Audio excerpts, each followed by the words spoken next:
तो वीडियो को बिल्कुल एंड तक देखिए। आपने अब तक चैनल को सब्सक्राइब नहीं किया तो बिल्कुल सब्सक्राइब कर लीजिए। सरकारी कर्मी और पेंशन भोगियों के लिए बहुत ही महत्वपूर्ण जानकारी हम देते रहते हैं।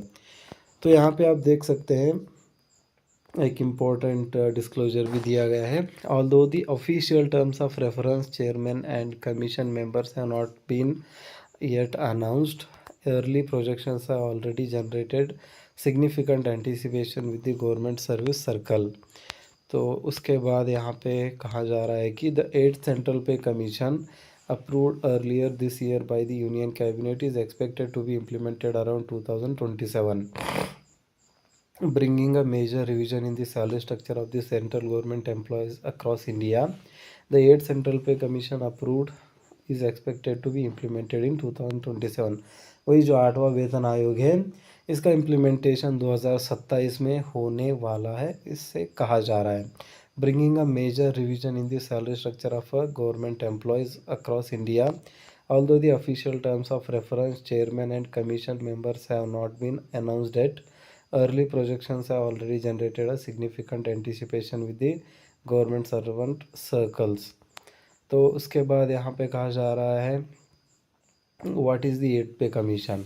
तो जस्ट बेसिक से एक बात देख लेते हैं। लाइक 8th पे कमीशन हम सबको पता है कि the pay commission is a periodic exercise conducted by the government of India to revise the salary structure of central government employees। So it not only influences the basic pay and allowance of government workers but also impacts pensions and the retirement benefits। The 8th pay commission will replace the 7th CPC which was implemented in 2016। तो 2016 में जो 7वां वेतन आयोग था उसको replace कर दिया जाएगा 8वें वेतन आयोग से 2026 में, क्योंकि हर 10 साल में एक वेतन आयोग आता है।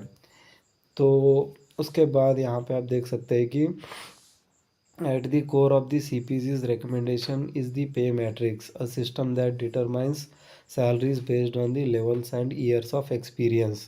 तो बेसिकली इसके अंदर होता क्या है, सो CPC's के रिकमेंडेशन में मैट्रिक्स होता है, एक सिस्टम होता है जो सैलरीज को डिफाइन करता है based on the levels and years of experience. जितना ज़्यादा एक्सपीरियंस होगा, जितना ज़्यादा ईयर्स सर्विस होगा, उतना ही ज़्यादा बेनिफिट यहाँ पे सैलरी के माध्यम से मिलेगा। The fitment factor which multiplies existing pay to arrive at the new basic salary is expected to be increased from 2.57 under the 7th CPC to 2.86 under 8th CPC। तो ये बहुत ही इम्पोर्टेंट खबर है यहाँ पे। जो 7th CPC था, मतलब 7वां वेतन आयोग था, उसमें सरकारी कर्मियों को सिर्फ 2.57 का फिटमेंट यहाँ पे मिला था। मतलब यहाँ पे देख पा रहे हैं आप 2.57, मतलब आपका 25,000 अगर बेसिक रहेगा तो उसको 2.57 से मल्टीप्लाई किया जाएगा, जो कि 2 गुना से ज़्यादा हो जाता है। तो उसको रिप्लेस कर दिया जाएगा 2.85 से, मतलब 86 से। इसका मतलब जो 7वें वेतन आयोग में जितना हाइक मिला था या फिर बेनिफिट मिला था, उससे कई ज़्यादा 8वें वेतन आयोग में मिलने वाला है, ऐसा कहा जा रहा है। तो उसके बाद for example employees at the pay level 1 currently earning a basic पे ऑफ 18,000 में सी इट जंप टू 51,418। तो यहाँ पे एक एग्जांपल भी दिया गया है। अगर आपकी सैलरी 18,000 भी रहेगी तो आपका जो सैलरी है, तो बेसिकली 18,000 भी रहेगा तो वो 51,480 भी हो जाएगा। तो सीधा 18,000 से 50,000 तक यहाँ पे सरकारी कर्मियों की सैलरी बढ़ जाएगी, जो कि ग्रुप डी का ही होता है 18,000। तो बेसिकली बेसिक पे 18,000 ग्रुप डी होता है, तो उनका जो सैलरी है 51,000 तक चला जाएगा। तो उसके बाद level 2 employees could see their pay increase from 19,900 to 56,914। तो अगर लेवल 2 के है जहाँ पे 19,900 सैलरी है बेसिक, तो उनका 56,000 हो जाएगा। सिमिलरली लेवल 3 होगा जिनका बेसिक होगा 62, तो उनको 2,17,000 मिलेगा। और उसके बाद एटलीस्ट अगर 6th बेसिक पे है तो 35,400 है, तो उनका ओवरऑल 1 लाख हो जाएगा। तो ये बेसिकली लाइक डिफरेंट स्केल्स यहाँ पे दिया गया है। And including entry-level IAS, IPS officers might see their pay rise from 56,000 to 1.6 lakh। तो ये डिपेंड करता है, लाइक आपका जितना बेसिक ज़्यादा होता है उतना ही ज़्यादा हाइक आपको देखने को मिलेगा। तो उसके बारे में हम किसी दूसरे वीडियो में विस्तार से बात करेंगे और हम आपको कैलकुलेशंस भी करके दिखाएंगे कि आपके वेतन मतलब आपका जो बेसिक है इसके ऊपर 8वें वेतन आयोग के बाद कितना इंक्रीमेंट मिलेगा या फिर कितना राइज होगा आपका सैलरी। इसके बारे में हम आपको डिटेल में एक वीडियो में समझाएंगे। तो बिल्कुल वीडियो को लाइक करिए और चैनल को सब्सक्राइब करके रखिए, क्योंकि 8वें वेतन आयोग और सरकारी कर्मियों को बेनिफिशियल न्यूज़ हम देते रहते हैं।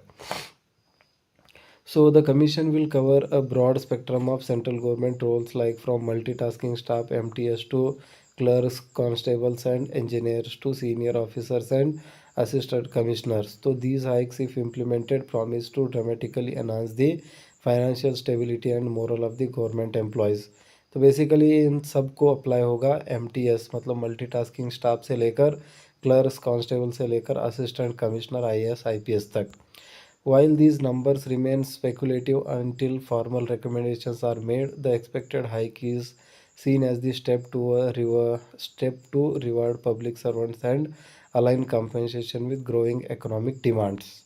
ये कहा जा रहा है कि अभी मतलब ये हाइपोथेटिकल है, लेकिन जितना हमने 7वें वेतन आयोग में देखा है, 6ठे वेतन आयोग में देखा है, और ये डिपेंड करता है लाइक हमारे देश में कितनी महंगाई चल रही है। तो महंगाई आप सबको पता ही है कि बहुत ही ज़्यादा हो चुकी है, और उसके साथ ही साथ अगर 7वें वेतन आयोग में 2.57 मिला है तो 2.86 मिलना बहुत ही लाजमी है, फिर बहुत ही वैज्ञानिक है कह सकते हैं। तो बेसिकली यहाँ पे जो 2.86 का स्पेकुलेशन लगाया जा रहा है वो बहुत ही एक्यूरेट है, मतलब ऐसा नहीं है कि ये कोई हवा में बात हो रही है। 2.57 अगर 7 CPC में मिल सकता है तो 2.86 8 CPC में क्यों नहीं मिल सकता। यहाँ पे इतनी ज़्यादा महंगाई बढ़ी हुई है, सरकारी कर्मियों के एक्सपेक्टेशंस भी बढ़े हुए हैं, तो बेसिकली सरकार को उतना जो अमाउंट है वो देना ही पड़ेगा। इसके बारे में कोई भी दो राय यहाँ पे नहीं है। तो इन सभी चीज़ों के बारे में आज के इस वीडियो में हमने चर्चा की है। अगर आपको इसमें कोई डाउट है या फिर कोई सुझाव हो तो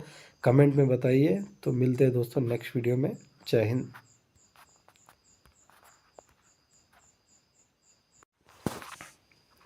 हाय हेलो, स्वागत है दोस्तों आज के इस वीडियो में। तो आज के इस वीडियो में सरकारी कर्मियों और पेंशन भोगियों के लिए बहुत ही महत्वपूर्ण जानकारी है। सरकारी कर्मियों और पेंशन भोगियों का वेतन 8वें वेतन आयोग के बाद क्या 3 गुना बढ़ने वाला है 2027 के स्टार्टिंग में। तो इसके बारे में आज के इस वीडियो में एक इम्पॉर्टेंट आर्टिकल पब्लिश हुआ है, तो उसी के बारे में आज हम बात करेंगे। और 2026 में इसको इम्प्लीमेंट किया जाना था, क्या वो 2027 में होगा, इसके बारे में सरकारी कर्मियों के संगठनों का क्या कहना है, और उसके साथ ही साथ जो All India Railways Men's Federation है उसके भी अध्यक्ष ने क्या कहा है, इन सभी चीज़ों के बारे में आज के इस वीडियो में हम जानेंगे। और बहुत ही बड़ा प्रश्न, क्या 3 गुना यहाँ पे सैलरी बढ़ने वाली है 8वें वेतन आयोग के अंदर, क्या इसलिए सरकार इतना पीछे चल रही है। मतलब आप हम सब जानते हैं लाइक लास्ट जो कैबिनेट मीटिंग हुई थी उसी में सरकार ने 8वें वेतन आयोग को ग्रीन सिग्नल तो दे दिया था, लेकिन उसके बाद कोई भी ऑफिशियल अपडेट अब तक मिली नहीं थी। जस्ट एक ऑर्डर रिलीज़ हुआ था जहां पे कमेटी बनाई जाने की बात हो रही थी, लेकिन उसके बाद अध्यक्ष उपाध्यक्ष और जो ग्रुप सी होते हैं उनमें जो 200 करीब मेंबर लगेंगे डिफरेंट डेटा को कलेक्ट करने के लिए, और मतलब और भी बहुत सारा काम होता है रिपोर्ट क्रिएट करने में। तो उन सभी चीज़ों में जो हायरिंग होनी थी वो अब तक हुई नहीं है। और मेन जो प्रेसिडेंट है, जो 8th पे कमीशन है उसका जो प्रेसिडेंट है, उसके बारे में कोई भी अब तक ऑफिशियल नॉमिनेशन हुई नहीं है। तो इसके चलते सरकारी कर्मी और पेंशन भोगी यहाँ पे क्रोधित है कि क्या 8वें वेतन आयोग देने में सरकार पीछे चल रहा है या फिर सरकार अपनी मंशा जाहिर नहीं कर रही है। तो इसी के चलते 2027 जबकि इलेक्शंस भी आएंगे और उसके साथ ही साथ जो डेट है वो भी आ जाएगी 8वें वेतन आयोग की। तो क्या सरकार उस टाइम का इंतज़ार कर रही है? अगर ऐसा है तो क्या 3 गुना सैलरी बढ़ेगी, इसके बारे में आज के इस वीडियो में हम जानते हैं। तो वीडियो को बिल्कुल एंड तक देखिए। आपने अब तक चैनल को सब्सक्राइब नहीं किया तो बिल्कुल सब्सक्राइब कर लीजिए। सरकारी कर्मी और पेंशनभोगियों के लिए बहुत ही महत्वपूर्ण जानकारी हम देते रहते हैं। तो यहाँ पे आप देख सकते हैं एक इम्पोर्टेंट डिस्क्लोजर भी दिया गया है। Although the official terms of reference chairman and commission members have not been yet announced, early projections have already generated significant anticipation with the government service circle.